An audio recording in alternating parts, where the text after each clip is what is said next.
She said it was okay. He told me not to tell.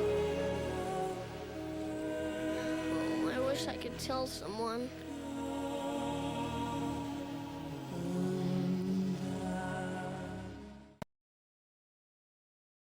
30 years ago, we were so fortunate that 3 women saw a need in our community to help victims of sexual violence, and they were so brave and so strong. And with other people helping in the effort, started this agency. They probably had no idea where it was going back then, and hopefully they're proud today to see what they created. We were members of National Organization for Women, which was a women's group. Consciousness groups were organized. And then through this, we realized how many women had been sexually assaulted or raped and had emotional scars. And you remember there was a big conference put on, and there was a real big cross-section of the community attended. I mean, the police, the prosecutors, and it was at that time we realized we were the only densely populated area in the state that did not have a rape crisis program. And so we did a lot of needs assessment work. Yes, a lot of Great many women. organized. We interviewed all the prosecutors, the sheriffs. It was quite a fascinating thing, wasn't it? One person who will be nameless, he said, no, we don't have any rape in this. We're a bedroom community. Well, that's one of these things we've never forgotten. We needed to do something. Then we decide, should we have an office, going to staff it? You know, who's going to run it? Are we going to recruit people? Do we need training?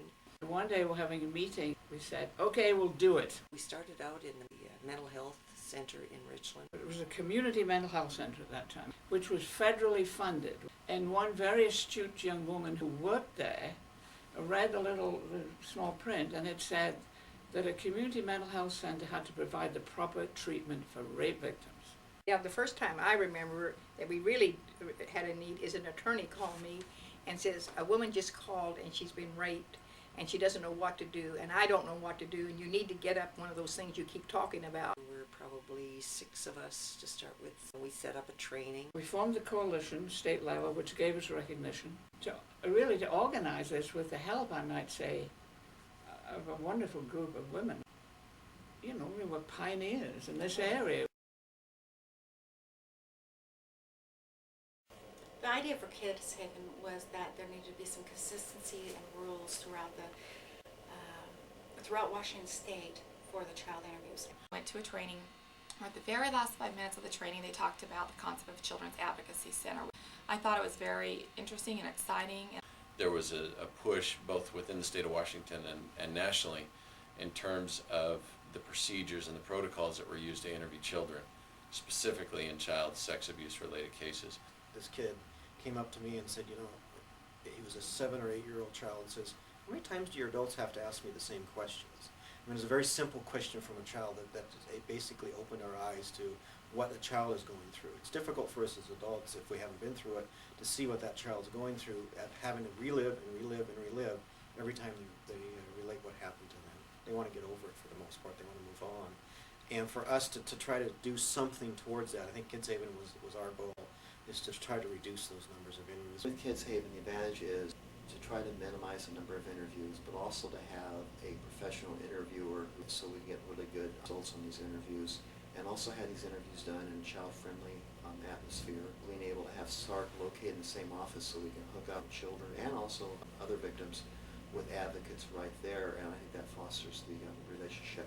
So our county combined together, established a task force. Benton and Franklin counties together sat down and started meeting with people that were doing the child interviews and also the prosecutors. And so we had not only people from SARC representatives, but also prosecutors, detectives, from all the different agencies coming together and trying to think of, you know, how is this going to best serve our community.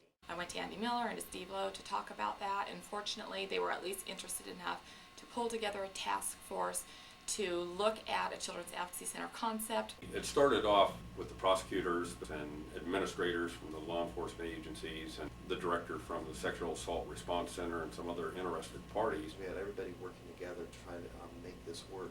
That's what developed the program, is everybody's input, and there was a lot of give and take in those planning sessions. And then what we did was we actually boiled it down to a working group. Tanya Lamriel Templeton, police officers like Tim Scott and Sandy Shepard. Of course, we had Jody. All the police chiefs and sheriffs were instrumental in supporting the concept of Kids Haven. I became involved with the task force as a board member of SARC. On the task force, I became a community rep, more so representing victims and giving input and ideas and just kind of being involved in the process. One of the best things about that group is there wasn't any hidden agenda. I never saw any conflict. Everybody kept their eye on the goal. There wasn't anything that anybody wanted out of it other than being a successful children's advocacy center. It was very impressive how this all fell together. It fell together very well, and this partnership, I think, has really been beneficial not only for our child cases, but for the community. To know that they have this resource is huge. Our interviewer, has been with us from the beginning. That's very unusual that we've had the same interviewer. And so I don't keep employees that long, for 7 or 8 years. To have the same interviewer from the beginning, that interview process obviously was very successful. It was either 1 or 2 days that we spent all day long interviewing candidates and a lot of really, really good qualified people. And I remember Andy giving me all these packets to go through to see, the top candidates. And I was just really impressed that we had that many people applying for it. You then get somebody who's interested in it. Their qualities, their personalities relate to the child. They can get those interviews. They can research the techniques and the best way to interview the child to get the best result. Now, children come to a very child-friendly facility. They speak to an interviewer who is trained specifically to talk to kids about sexual abuse. The other disciplines watch the interview behind a one-way mirror. The interviewer stops, asks for additional questions. This helps minimize the number of times a child is interviewed. Looking back over 10 years worth of time being involved with Kids Haven, the work that comes out of Mari's office and the success that we're having in terms of holding these offenders accountable, I think speaks for itself. It's a huge asset to our community, and we're better for it. One of the concerns was the old location in Richland wasn't necessarily a location that was convenient for all the different local agencies to respond to from Benton and Franklin County. We didn't have room for an interview room, an observation room. We didn't have the room we needed to incorporate Kids Haven.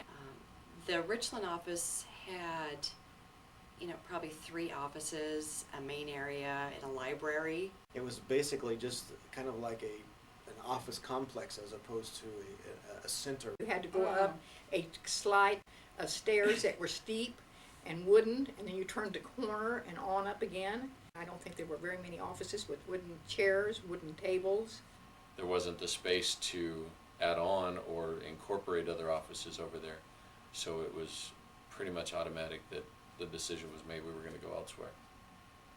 One thing that was really important to us is having the right location for Kids Haven. It was kind of like a fun adventure that we're trying to all go towards, and checking out all these different sites, and obviously seeing some of the sites that were not going to work out for us, We had a couple of vans, and what we did was, one was my van, just crammed everybody in there, made a schedule of all the places to go, and really just went from place to place, assessing them, determining what was the best one. I do remember we had a lot of police officers and social workers and prosecutors get into a van and drive all over the Tri-Cities looking for locations, some which were just awful. Jody would come and pick Sal up in a van. We'd load into her van, and we'd drive to this next location, and When this office space came available, several of us became pretty excited about the possibilities right off the start. The way this building, this office was set up to begin with, we could make the connection between our conceptual idea and what was really in front of us. And so I think when presented with this opportunity, a lot of us really took to it pretty quickly. This is centered well where people can find us easily. When I go on a hospital call to describe where it's at and where we can be found. And I love as you come in, the place for the kids, for Kids Haven. The lady that painted the office had spent hours here, after hours, while we were closed, getting the hallway painted so that we would have it ready for our open house. That's the nice thing when you walk into here. You get a feeling of warmth. The colors are warm. You get a feeling of welcome. It's not a stale office environment. When we moved from the Richland office to this bigger office here, it was a very exciting time, just moving to a bigger building and more light and more, it was very nice experience to do that. We had our open house a few months after we'd been here. A lot of people showed up, a lot of people from the community, a lot of people that supported the agency.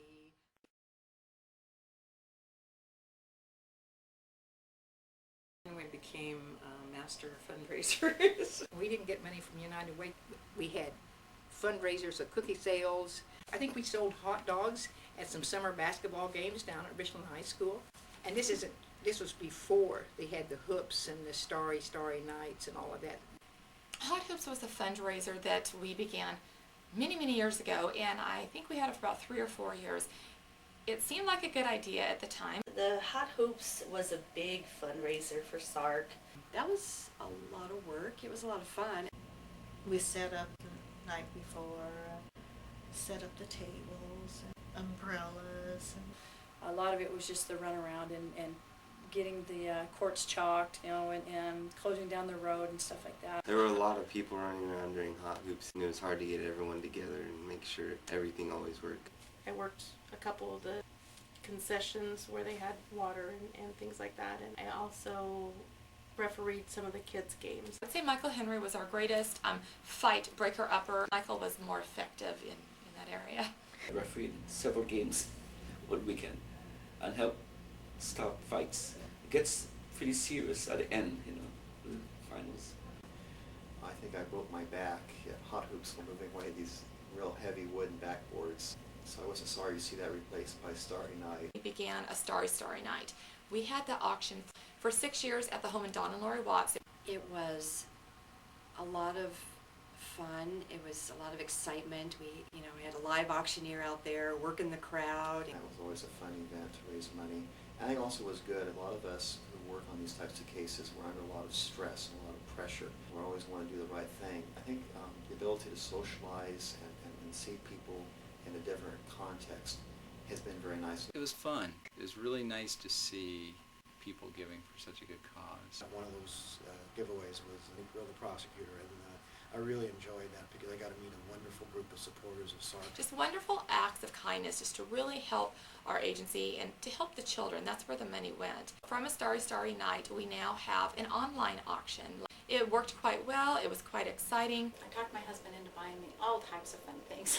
The online auction was pretty good. I got some pretty good deals for trips and things like that. We got great stuff. I think I got a great bottle of wine. We walked away spending a lot more money than we initially planned on, but there's not too many cops, I don't think, in the Tri-Cities or in the state of Washington or probably in this nation that own a crystal pineapple like I do now. My family enjoyed our time here. The competition can get quite heated, such as with our rocking horse. Frank Lamb was definitely bidding on that, as was Carol Harding at the same time. I think if Carol wasn't here or Frank wasn't here, it might not have gone as high. It was fun trying to bid against the other people. There was a rocking horse I didn't even want, but I was kind of bidding on it for a while because it kind of made the guys who really wanted to keep bidding. And in the end, Frank did win the rocking horse. My sister's having a boy, and so he's brought it over there and said, this is for my grandson. So it was cute. There are a variety of outreach efforts that our agency does as well. One such example is Walk a Mile. The concept of Walk a Mile comes behind the idea you can't understand someone else's plight till you've walked a mile in their shoes. We got up Saturday morning nice and early and did a walk around Jefferson Park in Richland to make people aware of walking a mile in her shoes as far as sexual assault is concerned. Bill Copeland from DOC is a wonderful example of a male who is willing to step up. He came to Walk a Mile. He wore just the most wonderful shoes and really put himself out there. I'm proud to say that Chief Corsi from Richland PD, I think he is great in women's shoes. Next year, I promised him that I will select a pair for him and help him along a little bit. I believe, if I remember correctly, I do believe Chief Hohenberg did not have women's shoes on, so shame on him. It was a fun event, but it was a good event to bring people together. I was in New Orleans for a training, and I saw a project to do with domestic violence, but I had an idea that perhaps we should do something like that that was related to our services. So from that idea, we came up with the Little People Project. She got the statistics from Benton and Franklin County, and I said, we need to do something to represent it. She says, well, first of all, we have no budget. Okay, so what's your idea? Well, we need to build, and it's like, okay, so how are we going to do this? I know the first year that was, you know, getting the little people made and having them constructed and getting them clothed was a lot of work. The construction and the development of the Little People Project was really quite huge. It took so many different people to develop these little guys. Luckily, there was other people in the community that really stepped up to help. Painting their faces, finding hair, finding clothes. My mom, Marcia Krug, actually painted a lot of the faces. At the time, we didn't have the help that we do now, and we used to use my dad's old pickup. So we didn't even have a budget rent-a-truck. Now they go out together. Budget does donate a van for us. So they go to the mall, they go to Wazoo, they come out in front of SARC. It's been kind of fun being able to help out as well with the Little People Project, sitting out the little people in different areas. Went to CBC with the big trucks with all the little people, and I had to load them into the lobby. Taking down the display when it was at Columbia Center. Because the project was so time-consuming and difficult at first, we decided we might as well try to incorporate a fundraising component. We have hearts that say Helping Little Hearts Heal. They're red hearts we place around the little people's necks, and we ask people to sponsor them for $10 each. When they're actually out on display in the community, I think it's impactful, and I think it is every time you see it, even though, you know we do it every year, and you know it's coming, and you know it's still, when you see them all out, and you look at them, you go, wow, yeah, it really does make a statement.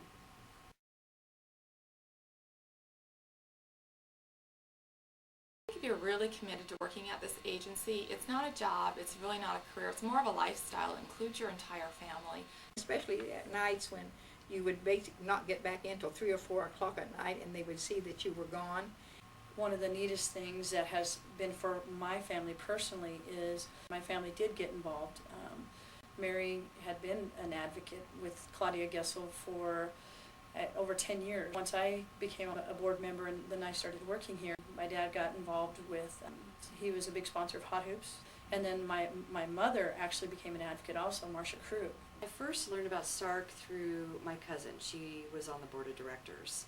My daughter Jody is the director of SARC, and so since she's got involved in it, I've been involved in it. My wife is on the board of directors. I'm an advocate, and my husband was a board member. My mom is the director. There's so many opportunities for loved ones to be involved, and it's really beneficial for them because they can understand what we're doing. We actually filmed a commercial. Charter produced a commercial that Jody's kids were in and my kids were in. I had the fake tear. I had to say I like playing video games with Jimmy. It was different how they had you talk so slowly. I felt like a movie star every time it comes on. And the kids still see it today. And when it comes on, they like to tell all their friends, oh, that's our commercial. Everybody started talking, oh, we were on a commercial. And I still hear people talk to me about that commercial. If you really care about the agency and what we do, I don't think you can help but your families be involved, whether it be on our charter commercials, whether it be on fundraising events, whether it be my own mom has helped with so many events along the way. So our families are involved in all those type of events. For example, at the Walk a Mile, my husband and children came, Jessica's husband Jeremy was involved, Dez's family. People brought their families to that because that's what you do.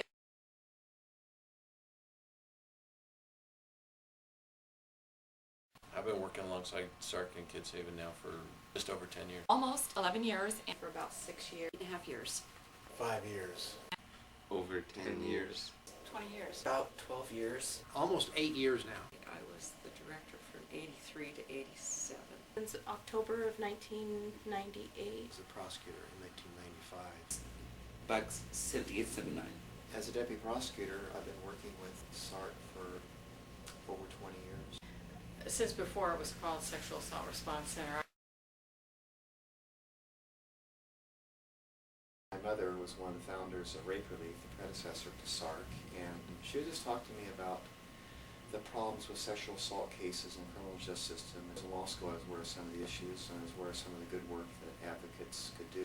They're very helpful with victims to be able to have more contact with the victims about court dates, keep the victims more informed. They have services available, and as well as a helping, holding hand for victims and their families. Having an advocate that's not affiliated with the police or with the prosecutor's office, I can tell it makes a difference. An advocate can be a constant presence for them through the whole process of interviews and exams. The sexual assault center is needed to keep the police department informed, to keep the criminal justice system involved, and to educate the community on all the types of sexual violence there are.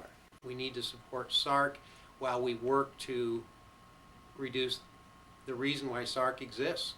It's important to help support agencies like SARC because I believe sex abuse is such a public health issue that it's easy to not talk about it. I do see an impact. I'm really glad that our community has an organization like SARC.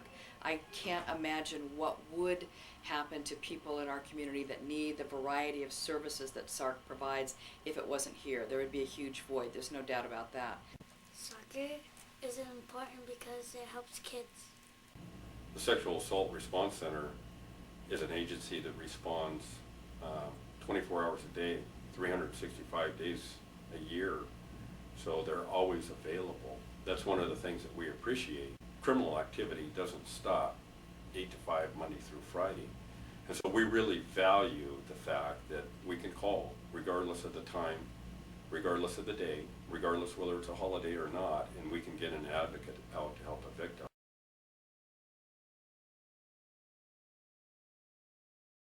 If SARC did not have such compassionate and dedicated, well-trained volunteers, we could not provide the services that we do today. It's kind of amazing all of the people that are connected to the program and you don't really see normally. They're behind the scenes, they're doing things, keeping busy, doing things and helping people.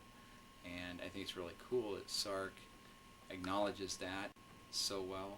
I'm an advocate, and so I do medical calls, and I also do crisis line. I've been with SARC for about 7 years. For those that need to they become a volunteer because I think there's a lack of men involved in the whole effort to reduce or prevent crimes against families, women, and children.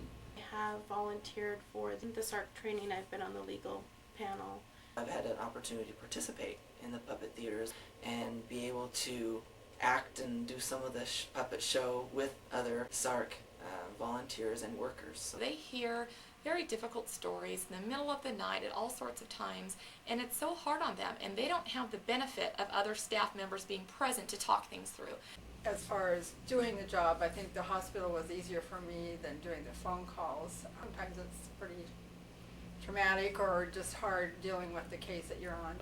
I volunteered for the busiest nights. After a few years of that, my wife finally said something to the effect of, I just don't know if I can handle knowing that it goes on that much. The hospital calls were really tough. Approximately 10 years ago, our crisis program director at the time, Debbie Sobey, felt it was very important that we begin having an appreciation event for our volunteers because we need them so much and they make such a huge difference. We have wonderful community volunteers. Myself and maybe some other stuff we did put together an appreciation dinner. Well, those are kind of cool. I really enjoy seeing all the people. Our annual banquet and award ceremony was always nice and fun time to get together and talk. The yearly volunteer appreciation dinners and activities have always been really fun, and I think that the staff have put a lot of time and effort into those. It's a great time to be able to just tell the volunteers what they mean to us, to talk about how many hours the volunteers put in, because until you hear the thousands or the hundreds of hours, it's really hard to comprehend how much work that they do. And even the volunteers who can't make it, I think it still sends a sign to them that they matter enough to us that we are organizing an event on their behalf. One of the reasons that we had this event tonight was to celebrate the 30 years that this agency has been in existence, to look at where we started with 3 women who are so passionate and so brave and stepped up to the plate to get this agency going, to look around the room and see all the types of people it took to help our community, whether it be volunteers, staff members, funders. It took so many different people, our partners, our prosecutors, law enforcement. There are so many different types of people involved in the work that we do. There are so many people that we are dependent upon, that our community is dependent upon. And I think it's very exciting to look at the growth of the agency and also to look at the things that stayed the same.